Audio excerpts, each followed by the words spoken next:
This next item came in on loan from Dell, as you can see. And let's take a look at what they sent us. We're going to have a full review of this soon on the main channel, this one. And this is, by the way, I kind of know what it is already. This is the new XPS 13 that just came out. So I saw these at CES, and I was like, oh, I hope I can get one of these to review. And they just reached out to me to say they've got them. So they sent one to me, and we'll be taking a look at it. Now this has the 10th generation Intel chip. I believe this is an i7. And they've really improved the graphics. I'm trying not to destroy their box here as I unbox this. This is one of these review units. It's probably been sent to 1 million people already. So the new Intel graphics are really improving the base level GPU stuff. So you're actually able to do a little bit of gaming on these now. So I'm eager to see how, we've seen a few of these already. I'm eager to see how the new XPS 13 stacks up, because one of the things that you run into is how each of these companies decides to handle the thermals on these. You know, when do you start throttling? How loud do you make the fans? So there often is a difference in performance on these devices. So let's peel the plastic off here. Feels very nice.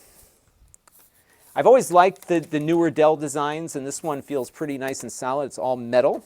It's got a nice cool to the touch. We'll take a look and see what else is in the box here in a second, but let's open it up on the desk and see what it looks like. So there you go. Very attractive. This is the white one. I think they've got a few other colors as well, but really nice. Again, we'll have the full review soon, so we'll get into depth as to exactly what it can do and not do. What's nice too is that they managed to get the webcam back up on the top.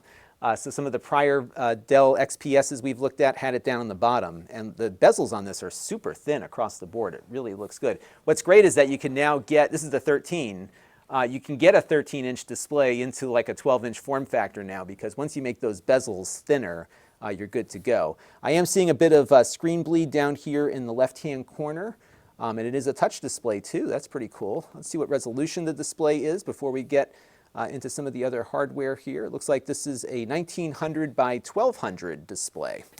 And then for ports, we've got a Thunderbolt on this side. It looks like a micro SD card reader there, and another Thunderbolt port.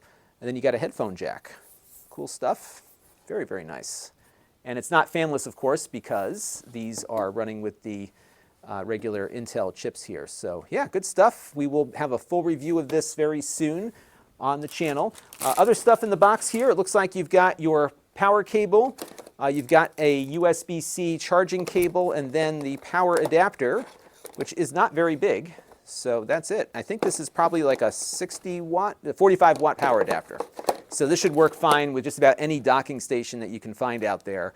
The Thunderbolt docking stations, if you have a Thunderbolt equipped computer, are often the best to go with, just because you don't have the bandwidth limitations, so that might be a good thing to take a look at. So stay tuned, more to come on the Dell XPS 13.